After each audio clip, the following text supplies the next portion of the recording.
रघुपति राघव राजा राम, पतित पावन सीताराम। सीताराम सीताराम, भज प्यारे तू सीताराम। ईश्वर अल्लाह तेरे नाम, सबको सन्मति दे भगवान। रघुपति राघव राजा राम, पतित पावन। गांधी विचार सुनने वाले सभी श्रोताओं को संजय दत्त का नमस्कार। आज गांधी विचार कार्यक्रम के अंतर्गत सुनिए वार्ता महात्मा गांधी के सपनों का भारत। वार्ताकार हैं कमलेश मीना। इस वर्ष हम महात्मा गांधी की 150वीं जयंती मना रहे हैं। हर साल 2 अक्टूबर को मोहनदास करमचंद गांधी यानी कि महात्मा गांधी की जयंती हम पूरे देश में प्रार्थना सभा, सेवाओं और श्रद्धांजलि के साथ मनाते हैं। लंबे समय तक सत्ता सुख भोगने की चाहत में शुरू हुई वोट बैंक की राजनीति ने भारतीय संविधान में अब तक जितने परिवर्तन किए हैं, उनसे संविधान संबंधी गांधी जी की मूल अवधारणा एक तरह से नष्ट ही हुई है। ये सच है कि हम अपने लोगों और देश के लिए एक मजबूत नींव बनाने के प्रति उनके रवैये से निराश है। महात्मा गांधी एक आश्रित राष्ट्र चाहते थे। हमने अपने लोगों के लक्ष्य को हासिल नहीं किया। हम आगे बढ़ रहे हैं, लेकिन जितना हम उम्मीद करते हैं और जो सपना गांधी जी द्वारा देखा गया था, हम अपने संभावित लक्ष्यों से पीछे हैं। ये हमारे लिए चुनौतीपूर्ण कार्य है। हमारे राष्ट्रपिता समाज के भीतर एक मजबूत संबंध चाहते थे और वे भारत के लोगों और भारत के युवाओं के साथ दूरदर्शी विचारों के साथ जुड़े थे। वे जानते थे कि ग्राम स्तर तक राजनीतिक शक्ति दिए बिना हमारे लोग अच्छा प्रदर्शन नहीं कर सकते। वह जनता की भावना के सही मायने में असली डॉक्टर थे। आज हम भारत की एक महान आत्मा के बारे में आकाशवाणी केंद्र जयपुर के माध्यम से चर्चा कर रहे हैं, जिन्हें राष्ट्रपिता के रूप में जाना जाता है।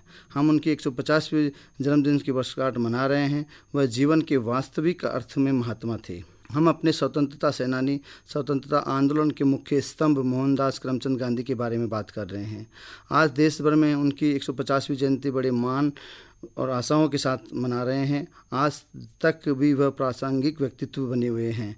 वे हमारे लोगों के लिए एक सामाजिक कार्यकर्ता बने रहेंगे।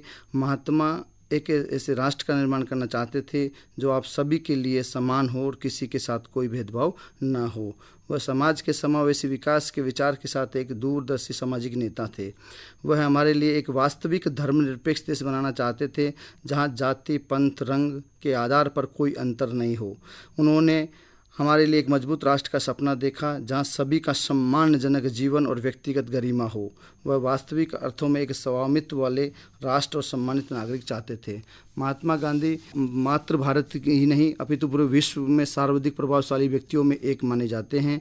भारत को आज़ादी मिलने के बाद जब सारा देश जश्न मना रहा था, तब गांधी जी सांप्रदायिक दंगों को रोकने के लिए आमरण अनशन कर रहे थे। उन्होंने आज़ादी मिलने की खुशी से कहीं अधिक बिखरे हुए भारत की चिंता सता रही थी। वे जानते थे कि देश का प्रत्येक नागरिक समान रूप से आज़ादी और समृद्धि को प्राप्त करे।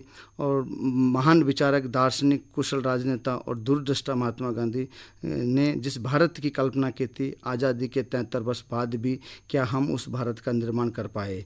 यह यक्ष प्रश्न हम सबके सामने है। गांधी जी ने अपने प्रसिद्ध कृति मेरे सपनों का भारत में लिखा है कि मैं भारत को स्वतंत्र और बलवान राष्ट्र बना हुआ देखना चाहता हूँ। भारत का भविष्य पश्चिम के उस रक्त रंजित मार्ग पर नहीं है जिस पर चलते चलते पश्चिम अब स्वयं थक गया है। पाश्चात्य सभ्यता का मेरा विरोध असल में उस विचारहीन और विवेकहीन नकल का विरोध है जो ये मानकर की जाती है कि एशिया निवासी तो पश्चिम से आने वाली हर एक चीज़ की नकल करने जितनी ही योग्यता रखते हैं।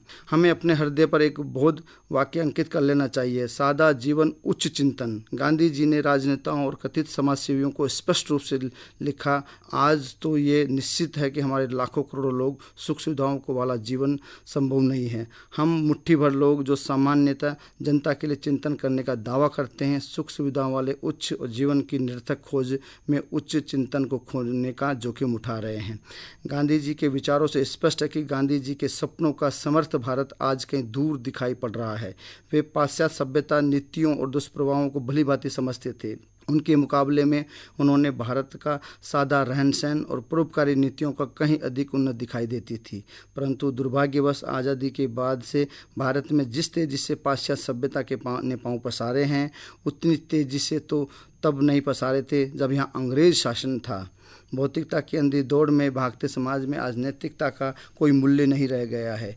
गांधी जी की आध्यात्मिकता का अर्थ अच्छा चरित्र, नैतिकता और ईमानदारी और काम के प्रति समर्पण था, लेकिन आज हमने अपने नागरिकों के चरित्र और समाज से ईमानदारी खो रहे हैं। हाल ही में महात्मा गांधी की 150वीं जयंती के अवसर पर कुछ राज्यों सरकारों ने समाज और लोगों की भलाई के लिए एक अनूठा प्रयास किया। राजस्थान, बिहार, महाराष्ट्र सरकार ने खाद्य सुरक्षा अधिनियम के तहत तंबाकू, पान मसाला की वस्तुओं पर प्रतिबंध लगा दिया है।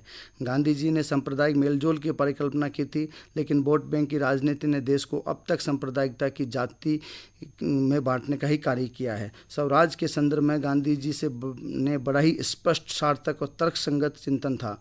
उनके शब्दों में स्वराज एक पवित्र शब्द है जिसका अर्थ आत्मशासन, आत्मसंयम है। अंग्रेजी शब्द इंडिपेंडेंस अक्सर इस प्रकार की मर्यादाओं से मुक्त, निरंकुश आज़ादी या स्वच्छंदता का अर्थ देता है। वह स्वराज शब्द में नहीं है।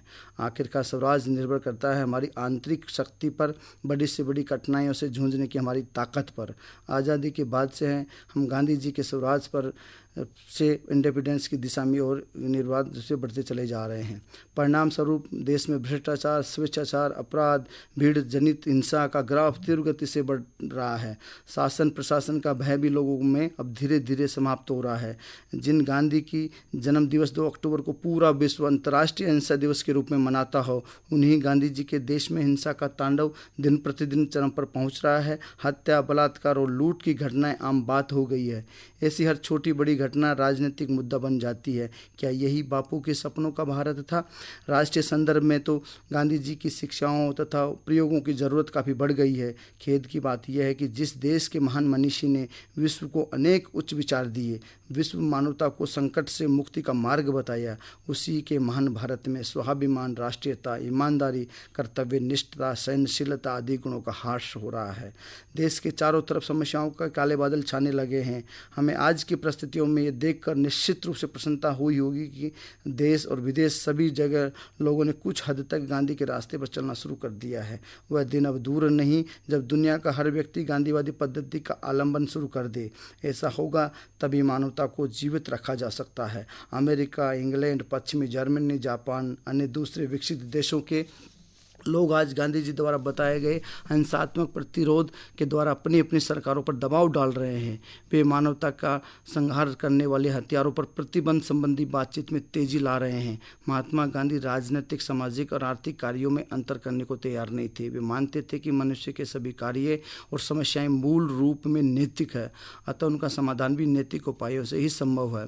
गांधी जी ने कहा था, अगर हिंदुस्तान के हर गांव में एक पंचायत राज कायम हुआ तो मैं अपनी इस तस्वीर की सच्चाई साबित कर सकूंगा, जिसमें सबसे पहले और सबसे आखिरी दोनों बराबर होंगे। यानी कि यूँ कहिए कि ना कोई पहला होगा ना कोई आखिरी होगा। गांधी के सपनों का भारत, हम सब अगर गांधी जी के बताए रास्ते पर चले तो एक सशक्त, लोक कल्याणकारी और गांधी जी के सपनों का निर्माण कर सकते हैं। आओ हम सब भारतवासी इस पुनित कार्य में भागीदार बने। जय हिंद, जय भारत, जय संविधान। गांधी विचार कार्यक्रम के अंतर्गत अभी आप सुन रहे थे ये वार्ता महात्मा गांधी के सपनों का भारत। वार्ताकार थे कमलेश मीना। इसी के साथ आज का गांधी विचार कार्यक्रम यही संपन्न होता है। संजय दत्त को दीजिए आज्ञा। नमस्कार। राजा राम पतित पावन सीताराम, रघुपति राघव राजा राम पतित पावन सीताराम। सीताराम सीताराम भज प्यारे तू सीताराम।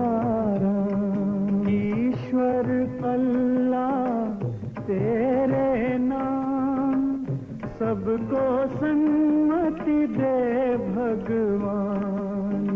ईश्वर अल्लाह तेरे नाम, सबको सन्मति दे भगवान। रघुपति राघव राजा राम